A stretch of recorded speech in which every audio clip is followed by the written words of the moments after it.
Hey there. It's been a while. We just play a little music in the background there. Nice little copyright-free lo-fi. Overworked and undervalued. It's an amazing world we live in. Today I had a wonderful day of having a bunch of laundry list of chores to do at work, while also training some guy that I just met, which was actually kind of fun and rewarding on a normal day. But no, I have multiple responsibilities at work now, not being paid for. But it's okay because, well, it's not okay.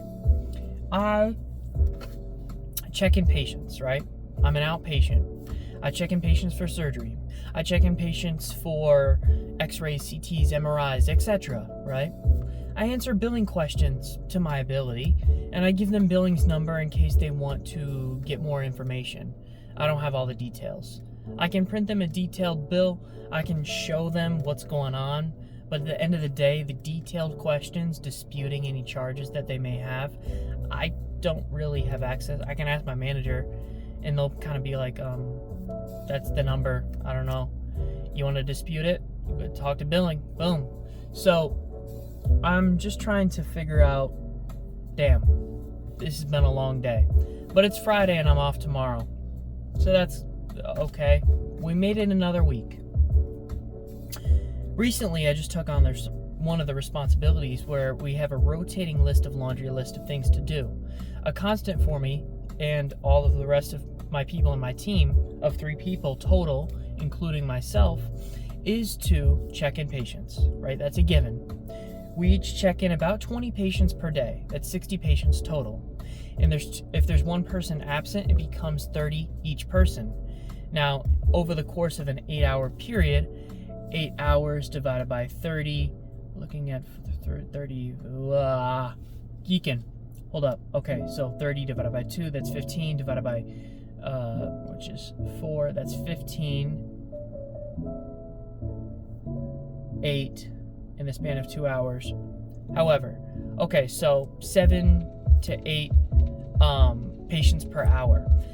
Then there's also like random stuff that is people that walk in, people that check in on their phone, people that decide that they have a billing question, things that we have to run upstairs to the units and things like that. And we have to go over hospital care at home forms and admit forms and just general what the heck happened with this account, let's fix it kind of things. So needless to say, in a given day, with that alone, we're busy. On top of that, we also have other responsibilities. Each one of us, if full staffed, hypothetically, which we're not, and our computers are always failing on us and things are always going wrong, but let's say we're full staffed. Today we weren't entirely. We had, basically we have different shifts that go through, but throughout the day, we are there from 7 a.m. to 5 p.m. We all come in at different times, we all leave at different times, but for the most part, there's 3 people throughout the day, for the most part. Now, in the morning, I'm by myself for 30 minutes. In that 30 minutes today, I checked in 8 people. Yes, 8 people. Now, what's amazing is on top of that, I was training somebody today, and on top of that, I had to work on the schedule for not only tomorrow, but also the next Monday, because we're not here on Friday, or we're not here on Saturday, not really, to an extensive degree. There were 16 accounts that we had to review for Saturday. I reviewed them, and we needed a lot of orders from doctors and patients. Now, the patients have an order. They call the central scheduling department, and they go, hey, I have this order here for an MRI from blah, blah, blah, doctor. Here's a diagnosis code. This is the MRI, and it's from this doctor. Scheduling now makes the appointment, and they say, bring in your order for the appointment, and also somebody's going to be following up with you regarding a copay for that visit. Our job in outpatient registration is to review that information on the chart and figure out, okay, so they need the orders. Now, is the patient double checked aware the day before that they need to bring their order or they cannot have their appointment. The reason is that because while we have set up that appointment for that procedure, we still need authorization from the insurance, but also the referral from the doctor to go through with that appointment. Without the doctor's signature, the insurance won't pay. Without the doctor's signature, the techs cannot legally do the MRI, CT, X-ray, etc. So, with that being said, the order is very important. The other thing is authorization from the insurance. We have an authorization department that is in Orlando, not by us, where we kind of email them, call them, whatever, to obtain authorizations from the insurance. It's not as simple as, hey, you have the insurance, we verified it. It is, we have to contact the insurance, whether calling them, emailing them, going through a system of authorization, and saying, this doctor referred them for this visit, we have the appointment set up at this time, do you approve to pay for this procedure with these charges? How much does the patient have to pay? That's where authorization comes in. So you have orders, authorization, and then you have the estimated financial responsibility that the patient may have to pay. Now, with all of that in mind, we have to look at the patient's copay, the coinsurances, the deductibles, the out-of-pocket max for the year. We have to calculate all of that with our Epic hyperspace system and figure out what do they need, right? With that, we have to figure out, okay, this is roughly what the patient will have to pay tomorrow. This is $1,000. Now, I don't think pre-registration has called this patient yet about this $1,000 bill that they're going to get for tomorrow. And before they check in, they have to pay to some degree. They have to set up a payment plan. They have to pay in full. They have to do something. All right, this is not just an ER visit or an inpatient visit. If you go to the ER in the United States, you are legally allowed to check in no matter what. If you do not have insurance in the ER, you can check in. You will get a bill for $2,000 later.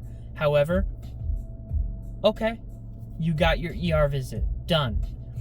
But for outpatient procedures, if you can't pay, and if you don't have insurance that pays, you can't have the procedure. Unfortunately, that's how the world works, or at least in the United States. That being said, there are some loopholes.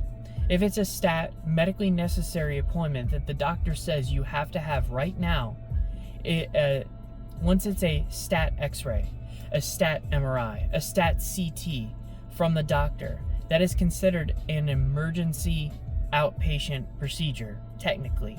It is expedited in the authorization process. It is expedited in the terms of scheduling. It is expedited in terms of being medically necessary.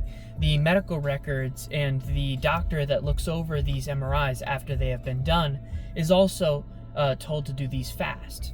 Okay?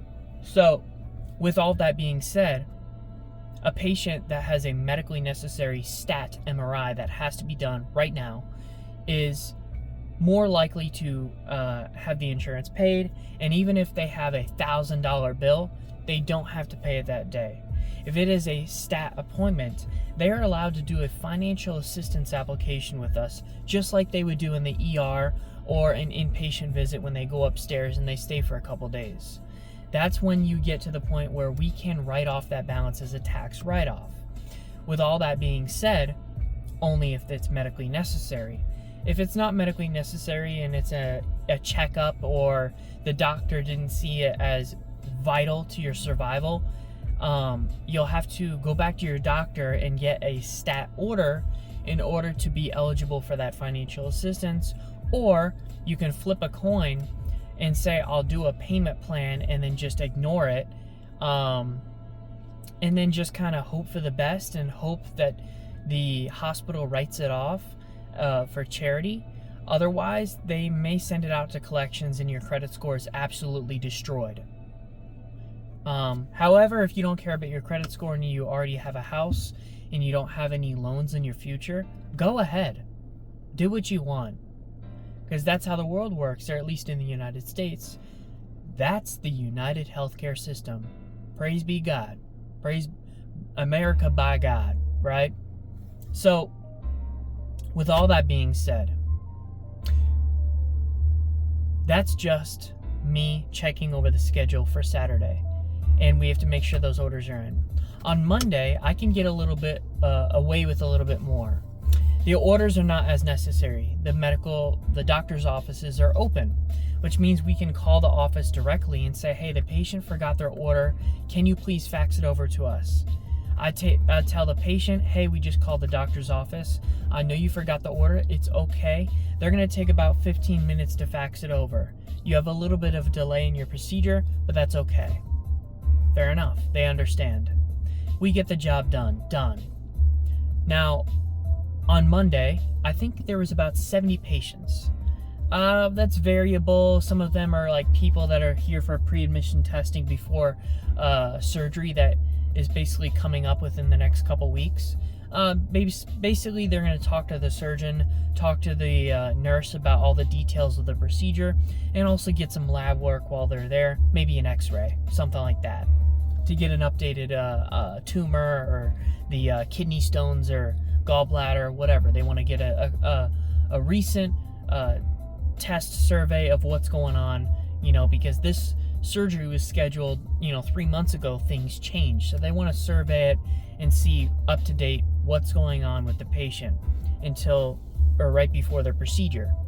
Now, with all that being said, I look at today on a Friday, I look at Saturday's schedule and Monday's schedule. Fair enough. However, we have chores and responsibilities on top of that, and that schedule is my sole responsibility.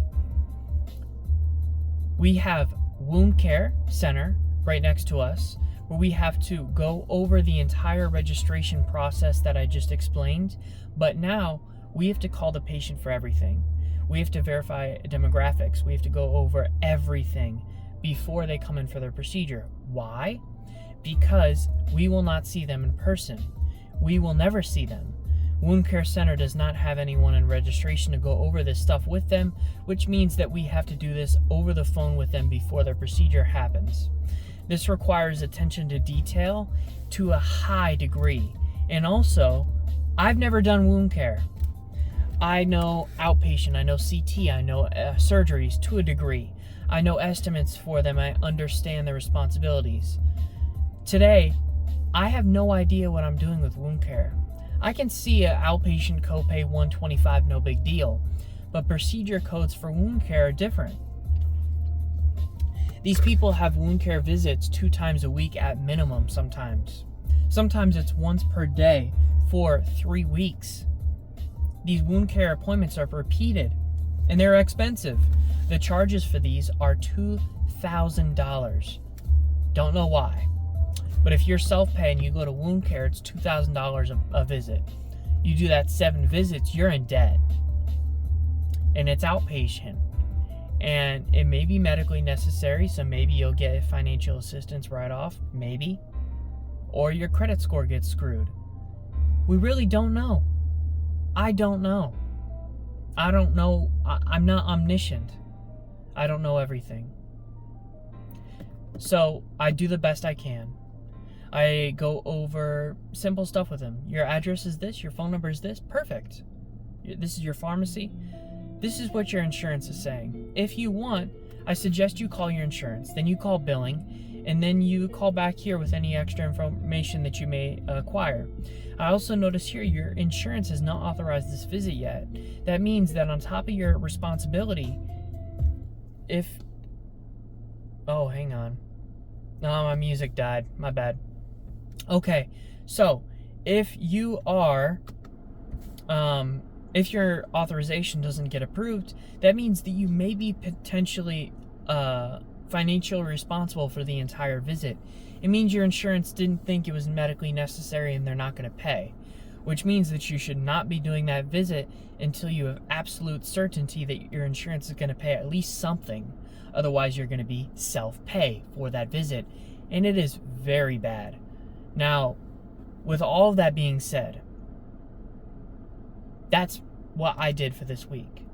My other coworkers had to do an inpatient visit where they have to, inpatient visits, I mean upstairs. They have to do people that are admitted to the hospital at this time. Now, people that are admitted to this hospital at this time, we have a work queue of about 30 patients per day. Now, some of that's filler, so you work on it in the morning and you fix up some errors. The insurance the address gets sent out and the address doesn't match, so you fix a grammatical error in the address. It's something like that. The phone number is listed twice, or they have two separate phone numbers. One's a home phone, one's a cell phone. No one has home phones anymore. You delete the home phone and the cell phone takes precedent, and now the duplicate phone number error goes away. A UB code is a code that is accident related. When did the incident happen? When did the pain start occurring for the patient? It's a simple fix. If you're admitted to the ER, that means that day your UB code 11 occurrence, pain, whatever scale is of that day. However, if you're in the ER and the person that was registering you forgot to put that UB code in, it pops up on the work queue, and then we have to add it to the file. Now, with all of that being said, then you have your estimates, you have your Medicare forms. There are 3 forms from Medicare specifically that I know of at this time that are primary that we have to constantly inform patients of. The first one is a Medicare AOB. That is a non-discrimination form from Medicare saying that that we are able to contact Medicare for the visit. That also it's a release of information as well. We have medical records here. We are going to talk to your Medicare, your insurance, but also specifically your Medicare about your visit. If you would not like that to happen and you would like to be self-pay for whatever reason, you would want to do so at that time. Otherwise, sign this form so we can contact your Medicare and bill them instead of you first. The second one is a CMSIM form. That's your rights as a Medicare patient, and you're able to dispute an early discharge at any time from another doctor and get a second opinion. Now, if you dispute an early discharge, that means you try to get a second opinion from another doctor. If it's approved, you get to stay a couple extra days in the hospital. You don't feel good enough to go home. Otherwise, if it's rejected, your insurance will say, hey, 2 doctors now have told you that you need to go home. If you want to stay at the hospital, you're going to be self-pay now. So that right there is something that we had to go over today with one of our patients. And they were understanding and they understood, and it was time for them to go home. They get it. They're actually feeling better, which was great. Now, our third form is a Medicare outpatient observation notice. A Medicare outpatient observation notice is saying basically an observation visit is an outpatient visit where you're staying at the hospital for less than 48 hours. It means you're in the ER, you stayed overnight at the hospital, and you're being discharged this morning. It's a quick visit, nothing too crazy. The doctor probably just wanted you to stay overnight because you had to do an MRI, and MRI was busy. It's something like that. It's a follow-up. It's just double checking after the ER stay. You're not well enough to go home at this time. We're going to keep you overnight. We're going to move you to another room, but you're not an inpatient yet. You're not staying here for 3 days or more. An inpatient visit is past 48 hours, regardless. Now, whether it gets billed either way, I've seen it worse and I've seen it better on both sides. That means that if you have any questions, if you're curious on what's going on, your insurance can give you more information on what kind of copays you can expect for the visit.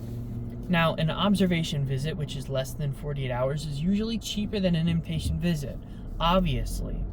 If you're at the hospital for 4 days versus one whole 24-hour overnight day, you're looking at a very expensive bill. Now, if you have an inpatient copay, it won't be so bad either way. You have an outpatient copay, you have an inpatient copay.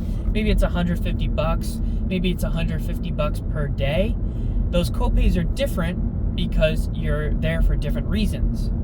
If you're there for less than 40 hours, an outpatient copay could be $125, and an inpatient copay from your Medicare could potentially go up to $500 for the total visit, or $150 per day, you see?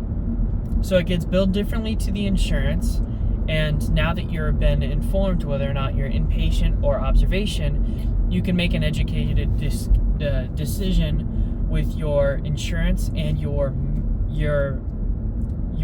medical records, or I guess you could say your health. You can make an informed financial and medical decision on your health as a patient by calling your insurance and figuring out how much am I going to have to pay, and what's it worth to me? What's my life worth to me, really? Am I able to pay this $650 copay at some point and set up a payment plan? Now, that right there is what we have to go over throughout the day. And what I tell people upstairs when I go over these copays and co-insurances and deductibles and stuff, I say, we have a financial assistance application if you'd like to go over it with us. Since you are inpatient or outpatient, whatever observation, you are eligible to at least go over this form with me. You go over this form and they'll contact you in about a month or so to see if you're eligible to have the balance of this visit waived. It's a tax write-off for the hospital, and it helps you out because you don't have to pay your copay. It's a win-win. Now, this depends on your amount of income that you make per month in your family, how many people live in your household, and a bunch of other factors, whether or not you've applied for Medicaid recently. This also screens you for Medicaid because it has the same questions that Medicaid goes over, which means that they will try to apply for Medicaid on your behalf with the Financial Assistance Department. You're welcome. Now, with all that being said, that is our responsibility upstairs. The other one is checking in patients to the ER during lunch coverage. Now, our ER team has 2 people for a 12-hour shift. That means that someone from outpatient, of us 3, will have to go over to the ER from 1 to 2 p.m. and just cover lunches. They've got 30-minute lunches, 30 minutes a pop. That's 2 hours, or 1 hour. 2 lunches, 1 hour. Sorry, it's been a long day. Now, during that time frame, we might be checking in outpatients as well as ER. That means we'll grab a wristband and put it on someone and send a message to X-ray to let them know that the patient is here, while our other 2 people in outpatient are working over there. Sometimes we can get busy, so our person in the outpatient that is temporarily in the ER covering lunches will have to help out. And primarily, they'll want to focus on the ER, but occasionally they'll try to check in a patient or 2 on outpatient side. We're so close together that cross-training, that cross-compatibility, that cross-work is able to be done. Now, with that being said, the ER can get very busy, which means that outpatient person is just checking in ER visits. Boom, boom, boom, check in. What's your address, phone number, emergency contact, pharmacy, insurance, your primary care physician. Did a doctor refer you to the ER? Are you just hearing your own? What seems to be going on today? Was this a motor vehicle accident? What's your motor vehicle insurance? Motor vehicle insurance is billed as in your primary as Geico and your secondary as your Blue Cross Blue Shield or United Healthcare. The reason they do that is because you're in a motor vehicle accident. Your motor vehicle insurance needs to take precedent. Your health insurance will not pay until your motor vehicle insurance has been factored in. If you're scared about your premiums, I totally understand. They're going to go up, but guess what? Your car insurance and your health insurance both will figure out that you were in a car accident, so you shouldn't spend any time trying to lie to them. They will find out, and please don't try to lie to the hospital either. It's pointless. If a police report was filed, whatever happened, and you go to the hospital, needless to say, you have a broken car and a broken arm. Both of those need to be taken care of. And if you go to the hospital saying, no, this wasn't a motor vehicle accident, my car is just burnt up, I don't know what happened, whatever, and my wrist is just broken, I fell off the monkey bars or something, I don't know what to tell you. But I would suggest that you have a decent car insurance and a decent health insurance, because You have them for a reason, and you should use them. If you decide to not have car insurance, by the way, you get a ticket for that in the state of Florida at least. So I suggest that you get a car insurance, because if you don't already and you're driving a car around, the next time you get pulled over, the next time you get in a car wreck, whether or not it's your fault, you are liable and you will get a ticket. And also, when it comes time to health records, if you don't have a car insurance that takes primary coverage over your health insurance doesn't pay either. So all of this is to say, have your car insurance, have a health insurance, and be honest. Have the police show up so they can make a police report on what happened. Otherwise, this whole under the table thing, handing $100 to some guy, doesn't really work, okay? You're gonna get screwed if you try to play the system. The system in place is very powerful, and you will lose. We also deal with workers' comps as well, and then people try to say, well, I fell at work, and you're like, okay, were you on the clock? No. Okay. And what were you doing? Well, I was being an idiot. I jumped onto this thing. I wasn't following OSHA guidelines. Dude, I gotta file this as workers' comp, I think, but you are not getting paid, brother. Like, this is gonna be self-pay, or your insurance is gonna have to take precedent. Some of these workers' comps, I don't know how if they get denied or approved, but I mean, I've heard some stories and I'm like, dude, you broke your arm doing that? I don't think you're being very smart. You know, they're not going to pay, man. You did something stupid. And I've also seen some times where they do get approved. Like, hey, I was on the job, this guy dropped this, whatever, on me, my whole arm's crushed. Oh, I hope your insurance pays, man. I hope that workers' comp pays up, because that sucks, you know? Now, wound care, upstairs units with all the people that are upstairs, and also the ER. Those get switched throughout the week, or week to week. So 3 of us, 3 chores to do each. However, on top of that, I have to do the schedule. You see where I'm talking about the overworked.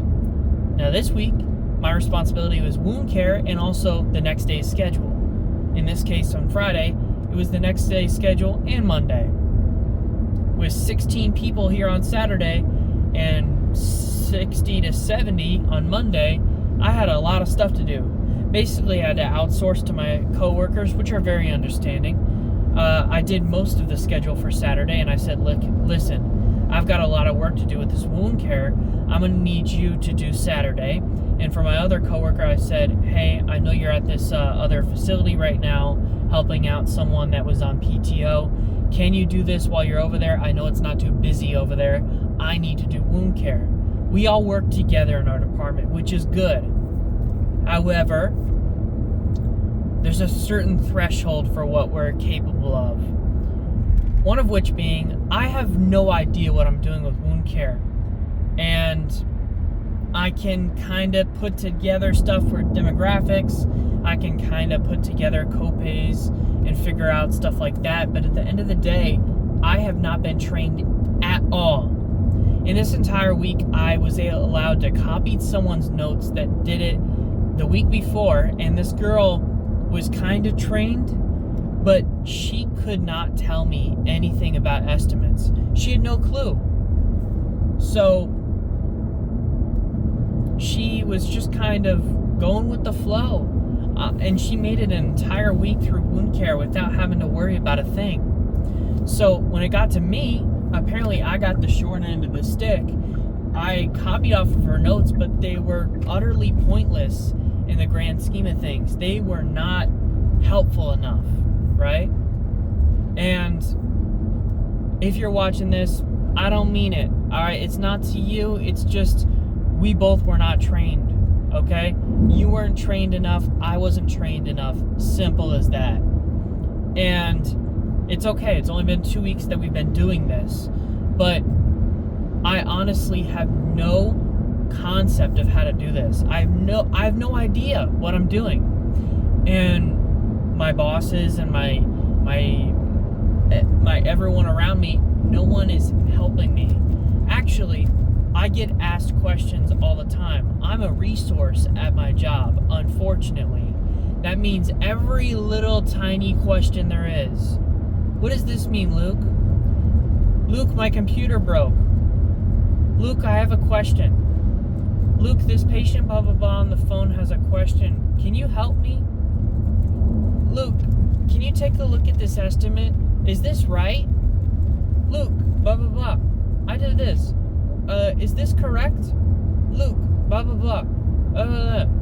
Can you help me with this patient? Can you help me answer this question? Luke, blah blah blah.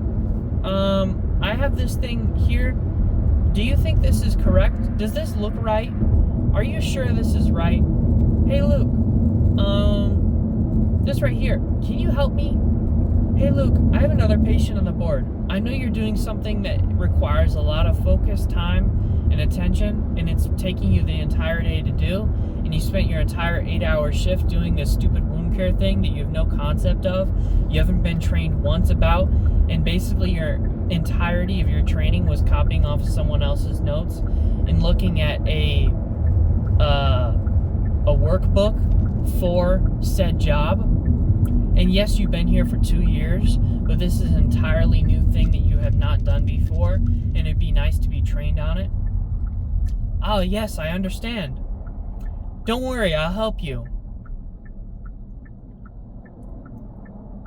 So, Luke, yeah. Did you hear me? No, you're talking under your breath to yourself. You want me to listen to you? So the patient has this order here, and is it authorized? Are you talking to me? Oh, you are? Okay, well, I know, as annoying as I am hearing you say, Luke, can you help me with this? I would prefer you start with my name before you start just spouting out stuff. I am right next to you. I am happy to help you for the most part. But please say my name first, because I am sick of listening to every single word that you say, hanging on every word, aware of every thought that's going through your head, basically living life through you. I'm hearing you talk under your breath and I say, wrong. I'm not even looking at your computer. I already know your thought process is wrong. I remember seeing that patient yesterday. The context of what you're spouting under your breath is clicking in my brain, and I already know what you're talking about. However, I like to play dumb so that they can say, Luke, I need your help. And it's not an ego boost or anything. I just don't want to focus my attention on you while I'm trying to do my work, and I feel like I'm an overused resource. And at the end of the day, I get 4 emails saying, Luke, you did this wrong from my bosses. We're not going to train you on this, but you did this wrong. Okay. Hey, Luke, this problem is happening tomorrow. Can you make sure to watch on it? Okay, cool. Hey, Luke, this problem, blah, blah, blah. Someone else screwed up. Can you fix it? Hey Luke, I'm making this your responsibility. You've been voluntold. Someone else screwed up in this department, and also this screwed up, and also the patient has no idea what they're doing, and they don't even know what insurance they have. Can you call the patient and ask them what insurance they have? Yes, ma'am, I'll get right on that. It's just the constant pressure that I get at my work. I'm overworked, and don't get me wrong, my output is insane. Checking in patients? Oh, I got that. Tomorrow's schedule? Yeah, I can do that. Upstairs? Got it. ER? Got it. But this wound care thing, I cannot do because I haven't been trained. I truly believe that as long as you have been trained with the eyes and you're able to see everything, and you're able to have attention to detail, and you've been taught on what to look for and what problems to look for, you can do just about anything with the right mindset. I have been able to do that. The ER, upstairs, around the whole hospital, billing questions, and just general whatever. The billing questions I had to figure out on my own, and I don't have it 100% lined up yet, but I do know a lot. As for estimates and creating an idea of how much the patient has to pay for an MRI or whatever as a walk-in, I can do. I'm not the best at it, but I can get by, and I'm pretty knowledgeable on what I know. What I do know, I explain very well and explicitly to the patient. And if I don't know something, I explicitly tell them that I do not know that thing, and they can call the billing department to follow up. I give them the number, I have a list of all this information at my disposal, and I give it to them. But the last part is that damn wound care, and I don't know anything about it. I've been to that center once. I've never worked with them. I have no concept of wound care. But yeah, I have no idea what I'm doing. And that's the problem, is because once I'm taught, I know it. I'm really good at what I know. And when I've been taught by a good leader, by a very intelligent person, I know what I'm doing. I can explain it very explicitly. The other thing about this wound care stuff, other than I have no concept of really what's going on, other than a simple registration of it, this new process, I'm calling patients all the time now. I don't know what to say, what not to say. I have not been trained on that. I've not been trained on how to talk to patients on the phone. These people, by the way, we are a big hospital. We are a big hospital chain, actually, which means we have departments that specialize in these things, which means these patients are getting called 4 times for one visit. You have 2-3 visits a week, you're getting called 12 times a week. Now you call somebody and you're like me, you have no concept of what you're doing. You go over basic demographics and you say, hey, this is your estimated responsibility for this visit. And they say, whoa, I've already been called about this so many times. Why are you still calling me? And I go, whoa, sorry, there's been a couple departments, man. I'm just starting out here, man. I'm just trying to figure this out. I'm just trying to let you know this is the balance. That's it. Technically, I should be making you pay over the phone right now. Technically. I'm not doing that. I'm not making you pay anything right now. Because I honestly I can't take that next step yet. I have to have an entire concept of what's going on before I continue. And I don't want your money, man. I just want to inform you that you will be getting this bill soon. Okay? It's a rough estimate. I don't want to take your money because it could be over or under of what you actually have to pay. So I'm just explaining to you this is rough estimate of your estimated responsibility. I suggest that you call your insurance or the billing department for any further questions. Nah, you guys are harassing me. Dude. Please. Please, for the love of God, help me. Now, I get it. People are angry. Healthcare is expensive. And you got some guy calling you on the phone talking about money. I get it. Man, I'd be pissed. I get it. I understand your frustration. I'm trying to do the best I can here. Now, my job is a registration, as an outpatient registration, as a financial counselor, as a front desk associate, whatever you want to call me. I've got a bunch of different titles. I am cross-trained out the wazoo. I have a lot of responsibilities here on my plate, and I've mastered a lot of them. I have a lot of resources at my disposal, a lot of educations on each thing. I've learned a lot about a lot of this stuff in healthcare, but there's still a lot I do not know. I don't specialize in that department. That's a different department. You're going to have to call them. This is the way our healthcare system is. I don't know what to tell you. Run for governor. I'll vote for you, man. You know, change it, man. Run for president. I'll vote for you. Change it. Free healthcare for all. Although that doesn't work. I mean, look at Canada. You can't get an appointment anywhere. Everybody got appointments. You want a doctor's appointment, a follow-up visit, let alone you don't have a primary care physician at this time? Yeah, first visit you can get maybe 6 months to a year from now. You're welcome. Yeah, you're not one of our patients yet. So, do you have like a follow-up insurance, like a additional insurance? I bet Canada has that. basically an insurance on top of free healthcare that prioritizes you in the queue for healthcare services. I know they have that there, probably. But yeah, it's been a long day, Holmes.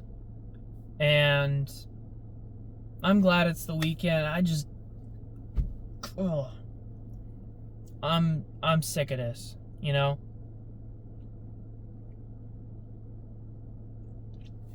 And it's that overworked that I feel. I mean, I'm there every day.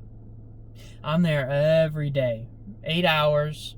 I get home at 3:30. Today it's 4:30 because I had to stay late.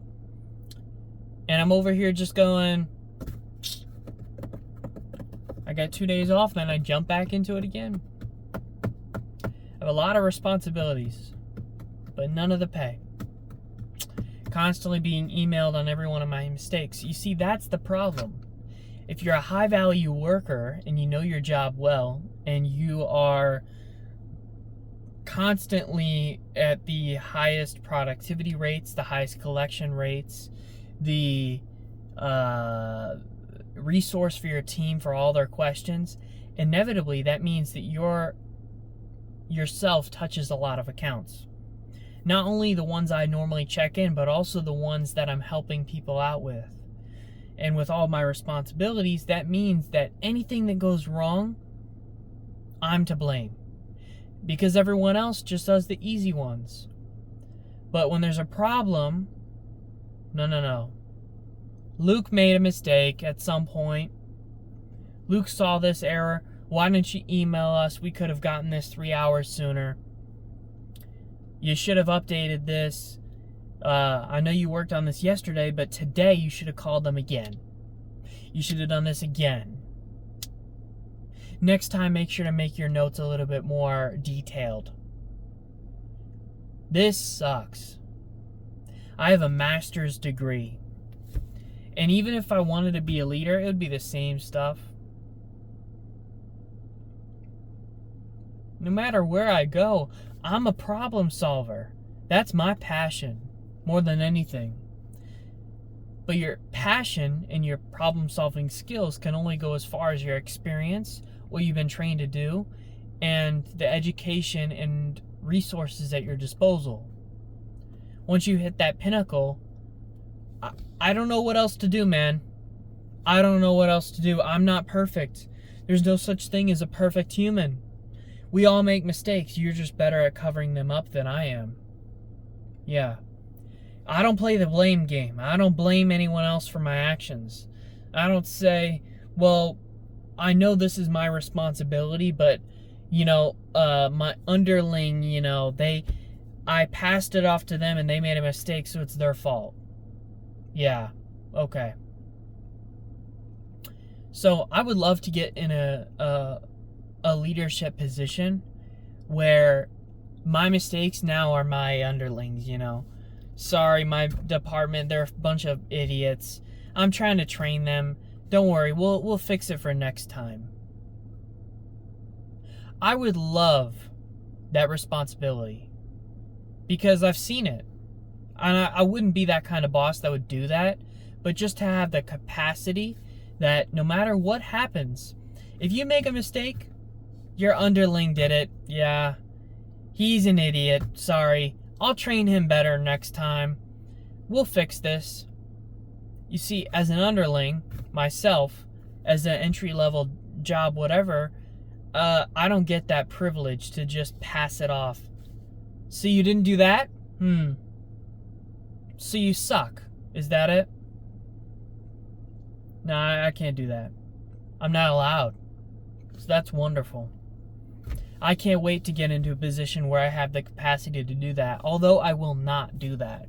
I will be a better leader than anyone else because I know that and I've felt that, and I will never remember this, or I will never forget this feeling. I will always remember this feeling of feeling powerless and helpless to defend myself, because if I talk back, now I'm talking back to my authority, to my leadership, and that's disrespectful.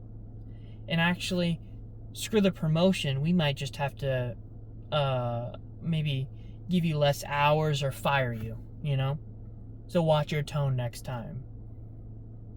Or maybe you need to talk to HR about that. And I haven't done anything like that yet. I haven't done anything where that would warrant that. But I have had to talk to my bosses about stuff. And I've had to reiterate my points. I've had to explain myself to some degree for no reason at all. And I'm like, why am I having to explain myself here? You're the boss. You're the manager. When I say something, figure it out. When I say, patient may have checked in on their phone. Next time patient available, please check the lobby to my coworkers while I'm on the phone and also doing something else. That's saying to my team, whoever's next available, please go up front and check the lobby, because I think someone checked in on their phone. I have a feeling I saw something that may have indicated that. I don't want to have to stop my phone call and my work here while there's 3 other patients on the board and my 2 other coworkers are busy to turn and go. What I meant by that is I said that the patient may have checked in on their phone. I don't know who it is. If someone is not busy, such as someone that has the time to reiterate my question and say, which patient, maybe has the time to go up front and ask them, have you checked in on your phone? We're going to talk to you real quick. What's your name? Okay, we'll look you up. I'll get you a wristband. No. I need you to waste more of my time and pull me away from these 2 tasks to basically reiterate to me that it's all on me. So now after I'm done with these tasks, now that the patients have been waiting for 10 more minutes than they had to, I'm going to have to just do it myself. Because if you want it done right, you've just got to do it yourself. That's pathetic. That's sad. Okay? I don't want to have to reiterate myself. When I say something and I type it in a chat real quick while I'm working on another patient and doing this over here, I don't want to have to. The whole reason I put it in the chat was to say, I cannot explain this right now. I cannot do this task right now. Can someone that doesn't have anything on their plate right now, please go fix that? Please go do that. Let's say my computer's broken, like the other day, and I need help. I'm calling IT. Can you please fix my computer? I say, hey, I'm on IT right now. Can you please check in this patient? Yeah, no problem. Here's the wristband. Go take the patient to surgery. I'm on the phone with IT right now. Doesn't matter. Hang up. You call them later. I've been on hold for 15 minutes. That means I'm going to have to hang up and then call them back again and wait on the phone for another 30 minutes. That's 45 minutes of my day burned. That's not time efficient. Are we stupid? Okay, we're stupid. Got it. I'm just irritated. I know that this is the best job I've ever had in terms of money, and all I care about is money. I care about money. I care about my future. I care about my family. All right? I care about my legacy, my quality of work. I care about my pride for my work. The feelings that I give to people that I speak to throughout the day. This matters to me, you know? I want to do good work. So when I'm told I did something wrong, I'm mad at myself. When I cannot work to the best quality of my ability, I'm mad at myself. I realize that no matter where I go in life, there will always be hardships, which means that problems and problem solving will always be needed and will always happen, which means that if you've seen this video up to this point and you said, Luke, why don't you just quit? Where else am I going to work? I got an MBA. What job would that get me? Maybe I make another $2 an hour. I'm still going to deal with the same problems. Still with terrible managers, terrible bosses that don't know what they're doing. Idiot coworkers that can't keep up. Problematic clients. I mean, it's inevitable, right? But maybe it's time for a change in career. I don't know.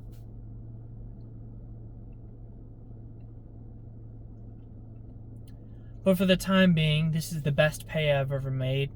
And I can shop around, but at the end of the day, I don't want to drop this position for nothing. And I am on track to get promoted soon. And then I'll be able to transfer to a promotion soon.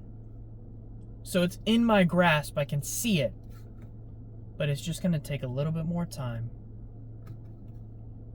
And a lot more perseverance. But anyways, I hope you have a good one.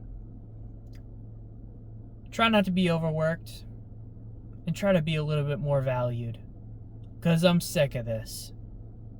And don't stand up to yourself by telling your boss to go F themselves, because maybe that works at Walmart and you get fired and you just find another job at Target. But I'm in a career where if I do that, no more Orlando Health. Then I try Advent. Then I try HCA.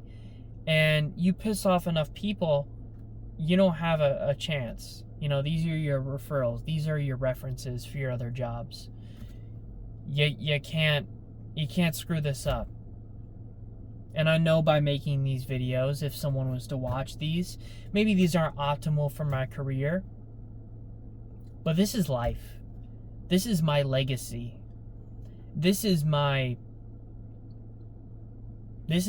diary to the world. My bibliography, my biography, whatever you want to call it. Right?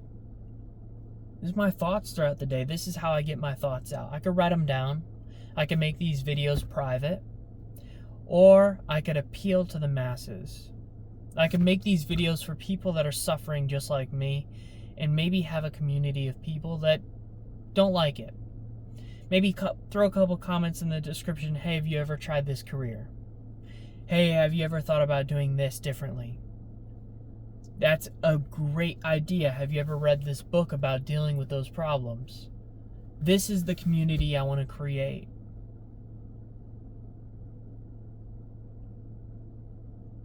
Life. We're going through it. But we'll get through it together. And this is my legacy, you know? Everything that changes in life, the world, these videos will change with it. And you'll see over the course of time how things have changed in my life and in the world and in my career and in the healthcare system and wherever else I do. And the cost of groceries going up over the time, because I'll definitely be talking about that, etc. But anyways, I'm going to go watch some Better Call Saul. I'll see you later. Peace.